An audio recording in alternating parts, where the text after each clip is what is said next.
it's when you're talking about like in the air, there's not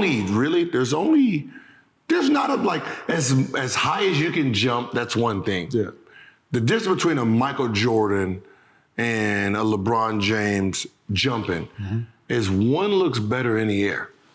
Grace. They do this. Understanding his body, understanding how to move, like you're painting in the air. There's only a few people that can do that. And it has nothing to do with the jumping ability itself. It's just, he has a 38-inch vertical, but he can make it look like a 46. Actually, I'll challenge you on that, right? Because everything tracks back to markets, right? Athletes are a market, and you got a $47 million a year as like the pinnacle of that market. So everybody's going to flood into that, right? But who makes that very, very top of that pyramid? It's guys that are built a certain way, have certain genetic advantages, not all, but by and large, rank and file, right? That's who gets those jobs. And then there are a few outliers like John Moran or Steph or something like that, right? But the reality is, when you walk down that pyramid, even a little bit, you start running into a lot of talent, a lot of really amazing talent that just haven't had the opportunity. So we think that there's like a ton of like incredible athletes that just don't have a road because they don't have the build or the genetics or what have you to be able to get to the top of that pyramid. Yeah. I mean, I agree with Mace on that too. Like, those guys that's coming out of the maybe D3 or something like that. Them guys might be the hogs that go out there because they really want it. They don't really care too much. You lose that sense of trying to stay on your feet in SlamBall. That's what I look at when I see another guy trying to play. Like he's trying to land on his feet too much. So eventually he's gonna reach to a point where he don't want to go no higher. Yeah, because he can't control his body. Now he's scared. I'm done. He's done. He out here, But the guys that really don't care, they'll test the limit and just go as far as they can and just know that you can just bail out, just fall, take a, you're going to be more safe if you fall out and land on your side than you are landing on your feet. So once you grasp that idea, then that's the guys I'm looking at first, We had a guy come out to our camp who had the best basketball resume probably that's ever tried out for SlamBall. I'm not going to name his name or anything, but drop the dime, man. You need it. Who was it? This guy was better. That had a better resume than anybody that ever tried out for SlamBall. Like 4 years of college, all conference, the whole 9 yards. Like first team all conference, cusp all American, all that kind of stuff. And he came out and did the training, was a total pro about it, but he had this chip on his shoulder like, I'm about to kill all these guys. And then he's driving on a sideline fast break, some linebacker dude comes and knocks him over the glass into the team box. And I saw him just get up, shake his head, and he just walked out of the building. And that's the truth. It's like, you got to be built for this. A lot of hoopers not built for that. I would probably do the same thing. So that's what I said. Watch this shit on TV. That's what I said. It's like elements. Like it's just elements in you. It's stars in different. There's going to be stars in different parts of the game. That's right. Because you're going to be great at what you do. You one of them, bro. Like it's just one of those things. Like even if, like, let's just say someone has a 48-inch vertical, right? And he has all the grace in the world, but he don't want to get hit. Yeah. Right. He can't be a star. Nah. He out of here. He can't be a star. Like no matter how good he look, he can't be a star. Or you got someone who's actually scared of heights. I was just because when you said like them limits, there's a certain range where certain people's minds like this is too high for me. Yeah. I was at City Walk. I was what's the walk climbing? Yeah. I was an instructor of my junior year, but I was scared of heights. So I used to have to practice, and like I will go as fast as I want to a certain one, and I wouldn't go no more. It's like, all right, come on down.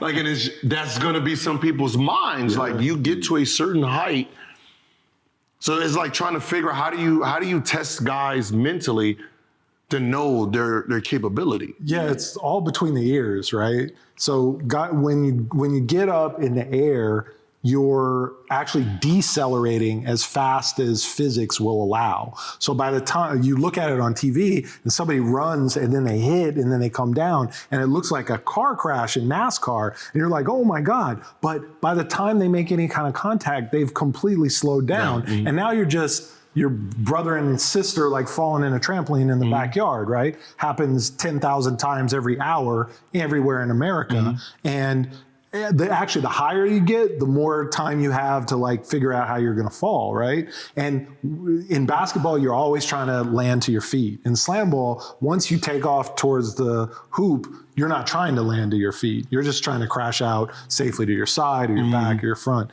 And it typically works out really well. Yeah, I think it's going to be great just because there's been so much experience since, right?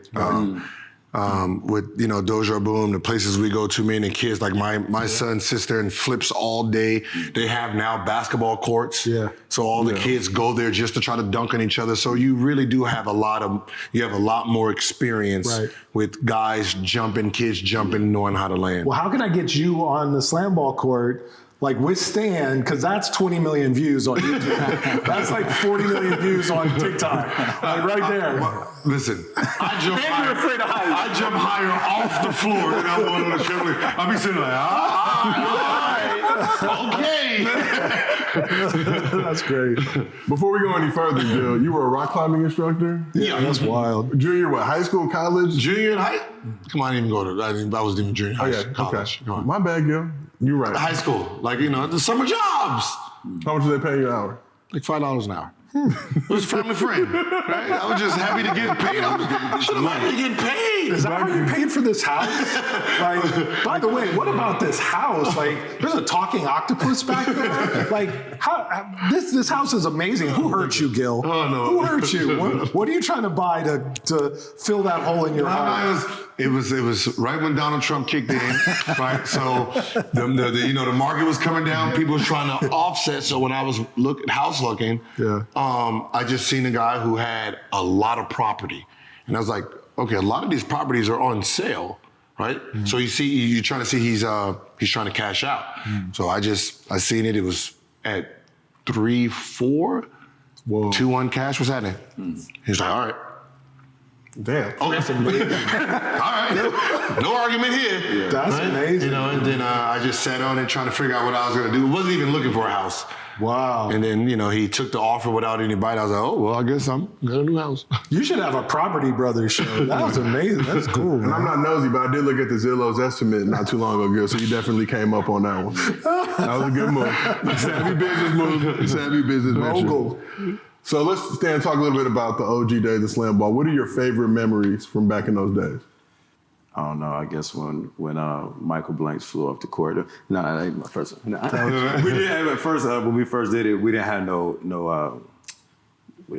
barrier. No, we could only afford the hockey wall on one side of the court. Only on one side. So the other side was just in the court is 6 feet off the ground, like the whole platform. So this whole side right here is if you go too far, you fall off. So. And then you're trying to get used to the trampolines or whatever, and you know when you're on that side because you're gonna cut your bounce short a little bit. And some people didn't cut their bounce short, but that was my favorite part. My favorite part was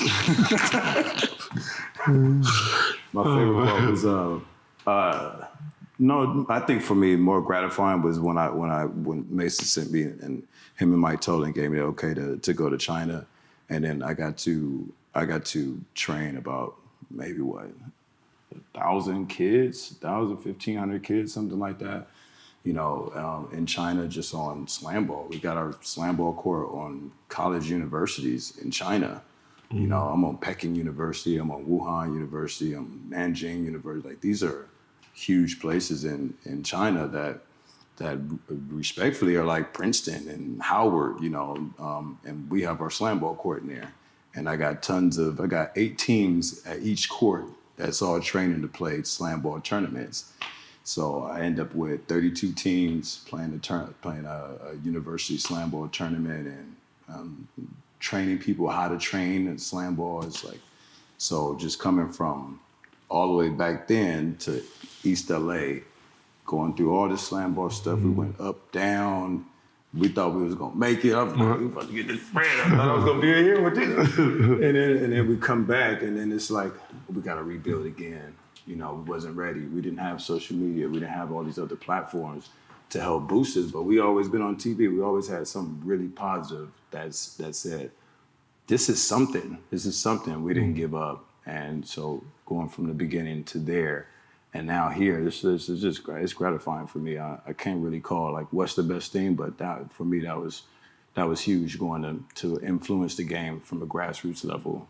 I'm gonna raise my hand, and I think I'm gonna stop with the '80s players. I'm gonna stop. The reason why is this: I was watching SlamBall. I seen it, right? And when you said this is the Dr. J, right? And the problem with the Dr. J is there's going to be a Jordan. Then there's going to be a LeBron and a Kobe, right? Yeah. And once the Jordan comes and all that, we forget about the originator, right? And the frustration of the originator, which you guys are lucky that this infrastructure wasn't in, and we didn't have the infrastructure when I was there, because it wouldn't be no you. And that's probably the same thing Dr. J is saying about Jordan, that you guys are lucky I didn't have the infrastructure Jordan had, or I would be Jordan, right? So how I talk shit about the 80s, right? I actually get a firsthand experience because I was part of it. I looked at it, I was watching it. You know, my friends are in it, my high school teammates are there. Everyone I know was a part of it. And seeing them from the ground, knowing that we didn't have this side of the court. The court started right here. So the things that you guys have now that's making you great, we didn't have. We had to create it.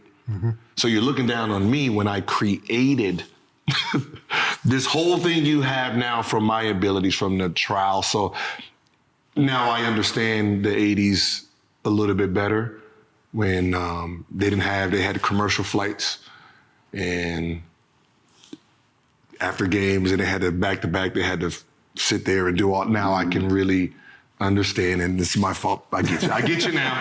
I get you now. I get you now. I get you. Janky travel. I get you now. Okay, I get it. good. I get it now. That's cool. For sure. I was really hard on them. I was really hard on them. I would tell you the story that really jumps out at me as kind of my favorite is when we were in the warehouse in East LA, and I had basketball guys and I had football guys, and the football guys would hit the basketball guys, and the basketball guys would throw their hands up and want to fight.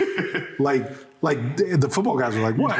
I'm playing. That's the game, right?" The football guys didn't know when to stop. The basketball guys just couldn't roll with it, right? And I'm like this. I'm like, Jesus Christ, what the? All right, we're gonna go to lunch, all right, and then we're gonna come back. We're gonna figure this shit out. And I actually was like yelling. I was yelling at you guys. Remember this? And I lined them up and I walked back and forth and I was like, this is high school football tough. If you can't be high school football tough, you shouldn't get paid to play anything. Go back to the YMCA, right? What a reference, YMCA. I think you said get the Look at it. I think I might have said that. I don't curse anymore. I stopped cursing at some point. But here was the thing. Everybody left to go to lunch, and I pulled the meanest football dude aside, this guy from Chicago, and I pulled him aside and I said, he was the one that stand. Wait, was it Chicago? No, it was in LA, but Was that Chicago? No. His name was Jeff. And I pulled Jeff aside. He was the one Stan wanted to fight every 5 minutes. And so I pulled Jeff aside and I was like, hey, Jeff, when we come back from lunch, I'm gonna check into the game, and I want you to hit me harder than you've hit anyone in your life and make sure everybody sees it. And I was like, can you do that, Jeff? And Jeff goes, I've been wanting to hit you since the first minute of listening to your dumbass talk. Please check into the game. I will make sure I make the most of it, right? And I remember this. I checked into the game, and everybody was like, what the hell is he in the game? What the hell is going on? And so they go to inbound the ball, and this guy comes running at me from like 25 feet away, and I just turn, and destroys me, cracks 3 of my ribs, and I get up and I'm wheezing, but I keep playing. And so Stan and the other basketball players were like, okay, well, if he can get hit and he's cutting our checks, then maybe we can roll with it. So it was like kind of the glue of getting basketball and football players to play the same sport was me going to the hospital and getting checked out. So. I broke 3 ribs from the fishing. Yeah. That's real shit. It's like, ooh, I've been waiting for this shit. Let me go ahead and back up. Right. Wipe my feet off, man. Gil, the playoffs are right around the corner, so you know we got to watch LeBron and the Lakers turn it up. Man, it is way too stressful to find the best deals on tickets. That's why I stay in my man cave and watch games on my new Jumbotron. Nah, Gil, this is where you got to get on Game Time, the best place for last-minute deals to all your favorite events, lowest price, guaranteed. What do you mean guaranteed? The Game Time guarantee means you'll always get the best price. And if you find tickets in the same section and row for less, Game Time will credit you 110% of the difference. So go snag the tickets with no stress. Download the Game Time app today, create an account, use code NOCHILL, and they'll give you $20 off your first purchase. Last minute tickets, lowest prices, guaranteed. All right, so let's look, obviously some mixed basketball and football. So I want both of y'all, give me one current NBA player and one current NFL player that you think would be great at SlamBall. Ja. I mean, Ja is it, man. Like, if we can find somebody, not necessarily Ja because he's one-on-one, right? But if we can find somebody who makes you feel the way Ja makes you feel on the court, then we're winning. If we can find somebody that makes you feel the way Zion makes you feel when you watch him play. I feel like I'm worried about him hitting that trampoline. Nah, it's actually kind of amazing because it's so, the action is, when it's happening to you, it feels slow. Even though on TV, it feels like it's all happening lightning fast, right? So you actually like get out of the hardwood, and then you're flying into the bed, and you actually have a little bit of a moment to think and consider and figure out, am I going to do a double windmill? Am I going to pull the ball through my legs and then go behind my back for a one-tramp lob, or any number of things, right? So it's really like Ja, Zion are kind of the model. Mac McClung, if there was a guy like Mac in SlamBall, I think people would go crazy for it, right? So I think those are kind of the basketball kind of things. And then in the football, it's really DBs, it's linebackers, it's like guys who can come to it and play with like a lot of joy. So like an Odell or someone like that, that really has a ton of personality. And that's the thing, is I think we can like select for guys that palpably play with joy. And that's going to make you love SlamBall. You won't even realize why you love it so much. It's just these guys are having the time of their life. How about the ones that play basketball? Was it Donald? The football player. Aaron Donald? Doesn't he play football? Yeah, Aaron Donald, yeah. I think he would be a beast on any. Yeah, he's so good. Because that's the one who's dunking on everybody, right? Yeah, I haven't seen him dunking. But when he's hooping? Yeah, in the offseason? No, who's the one who played in the All-Star game? Oh, no. You're talking about Myles Garrett. Yeah, so somebody like him. Myles Garrett would be the best. Okay. Like, who's getting in between? Yeah, I can see that's like, I mean, football dudes are haters by trade. I think eventually they're going to try to take the sport. You know they're Gil. they're going to try to take over the sport. Take over the whole sport. Now, take all the basketball guys, move us out. I love that you said that, because we tried to get one of the teams called the haters. I thought that would be great. But all football players. Yeah, exactly. Make them wear helmets and cover up. Yeah. They got so much anger and angst underneath the helmet because nobody can see their face. That's the funny part, is just naturally football players. Why is that? Football players and basketball players just has this. I have some theories. So there's like 50 of them in the league, right? In college, it's like 90. So nobody knows who they are. You know what I mean? Like, you see them on campus, that's one of the big dudes. He might be an O-lineman, whatever. We're visible. You see our grills, you see the face the whole time. They're wrapped up in helmets with the visors, all that stuff. Nobody really knows who they are. So they do all this tremendous stuff, and they can't even really get the pat on the back for it. You see them walking on the street like, yeah, you a big dude. You probably play football. I don't know your name, but... You probably play for me. Obviously, Aaron Donald, the big name guys, the Tom Brady's of the world, but it is what it is. But saying, I asked you the same question, but I'll just keep it limited to basketball. Looking at one player in the league now, who do you think would be the ideal SlamBall? I think of it a little bit differently. I would say like a guy like Drew Holiday can do like everything on the floor. kind of like there's no limit of what he can do. He's not the greatest on any skill, but he stands out every time. And like it takes you in SlamBall to do a lot of different things at one time, and then be fearless. So I think somebody with a skill set like a Drew Holiday would be dope in SlamBall.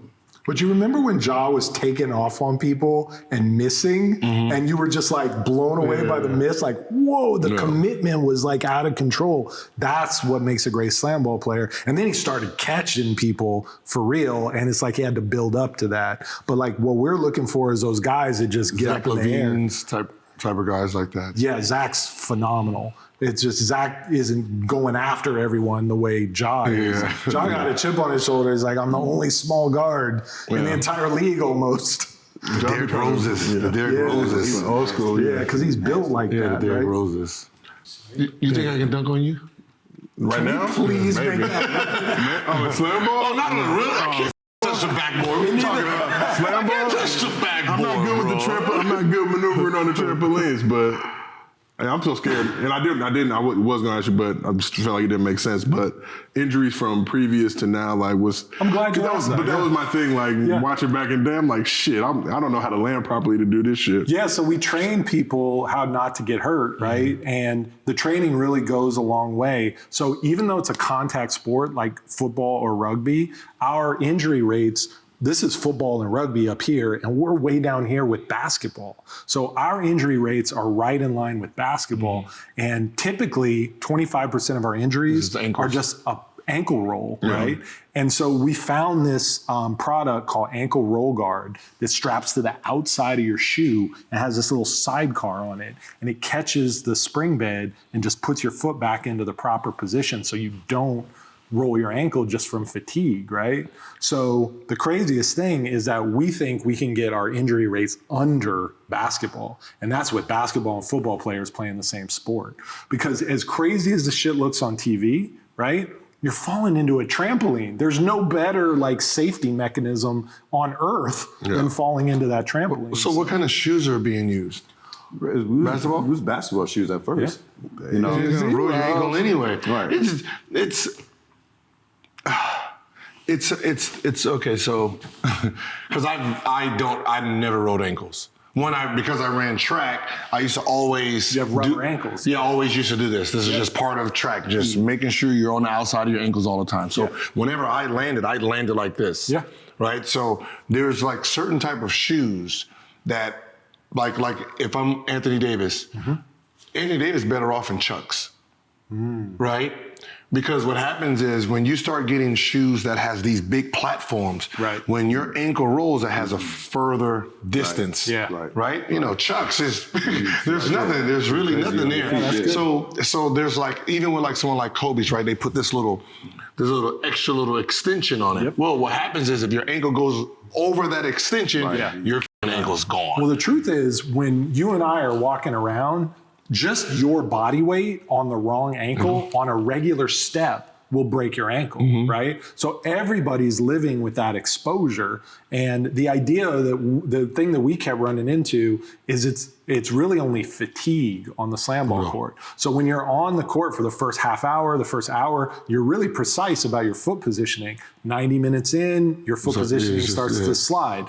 2 hours in, your foot positioning starts to slide. So we noticed in the data, because our entire organization is data driven, right? We noticed that the injuries were happening at the end of these sessions. So this ankle roll guard just catches the bed and just puts your foot down in the right position without you even thinking about it.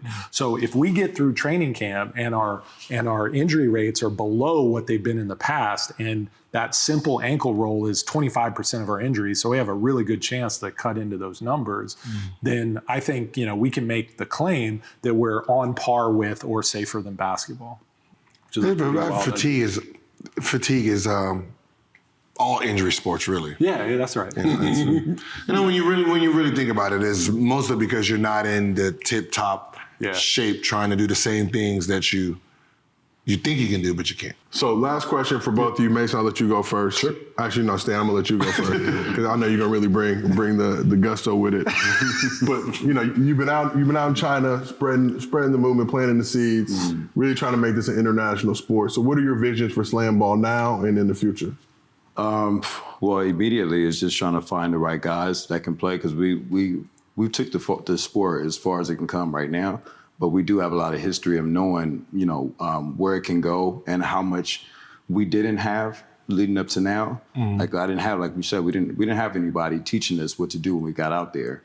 Now we got people that we can come in and have a whole training program ready for these guys, and they can take it from there. So moving up, I'm just trying to see what guys are committed, can see the same opportunity that we saw with this, and kind of carry the torch, right? And those are guys we want to put all of our energy into and make sure that they have all the skills ready. So when they come out, and we're going live this year, we're doing SlamBall live. We never did that before.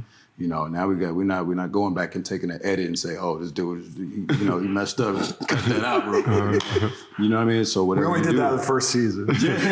Yeah, but I mean, just saying, so it means a lot to me, because this is a legacy for me too, and for Mason also. Like, so I just want to see guys with the mentality and the heart.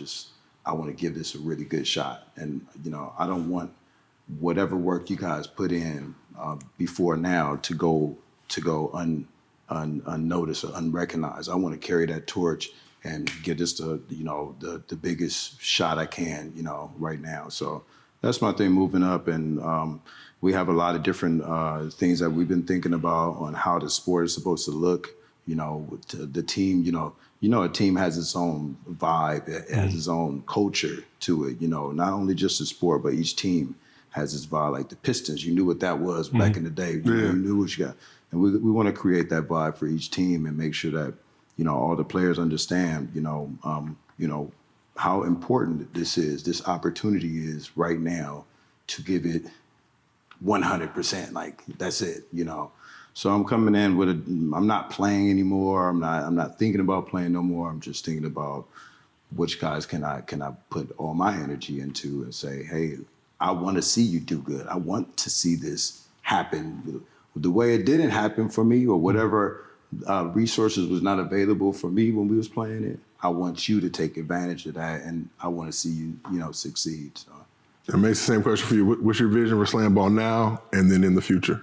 Well, we went and started going out to people and like broadcasters and brand partners and venues and the whole 9 yards. And we thought we would have to like convince people like, nah, this is real. Nah, this is legit. Cause that's what I've been doing for 20 years. Yeah. And it's weird because I've been saying the exact same thing. And for the longest time, I was an idiot. And now all of a sudden, people are saying things like, that's brilliant. And I'm just like, well, how is it? It's the exact same thing. So the crazy thing is that, people are we hit this like weird algorithmic Venn diagram of nostalgia and young people on social media. And if we can connect the dots between those two audiences, we're going to come out of the gate with way wider appeal than people are expecting. So I think it's pretty clear we're going to make a really strong splash this summer. And then what's crazy is we've got a really great organization that we're building that includes former players, that includes, MLS executives and things like that, so that we can improve the product year over year, so that you really have continuity and we can tell the stories. That's it. I mean, we're going to tell the stories over a multi-year period. People are going to fall in love with our athletes, fall in love with the stars, be able to follow the narratives. And then in the off season, we're going to do international events, right? And bring the best players back to SlamBall. So what took the NBA, 20 years to globalize their game, we're going to do it in just a handful of years. And then 4 or 5 years down the road, there's a World Cup format. There's the Olympics. Oh, no, okay, I sound like a crazy person right now, but it's legit. Like, we've distributed SlamBall all around the world, and the television ratings have been spectacular. So we know that people are into this. I'll end on this point. There's only two sports highlights that cross every cultural and political dividing line in the entire world, and that's the soccer goal and the basketball slam dunk. And when they write the story about this, I hope that the narrative goes something like, these guys recognize that the slam dunk had so much power culturally, and then nobody owned it. And then we built a whole sport around it that the world fell in love with. And that's our fondest hope for where we're going. Well, that's real. Well, y'all be in Vegas this summer. We're gonna be in Vegas this summer. Let's go. Let's go ahead. Let's go ahead and link up, get it cracking. But Mason, Stan, we appreciate y'all pulling up to the show. This has been another episode of No Chill with Gilbert Arenas. We'll be back with more very soon.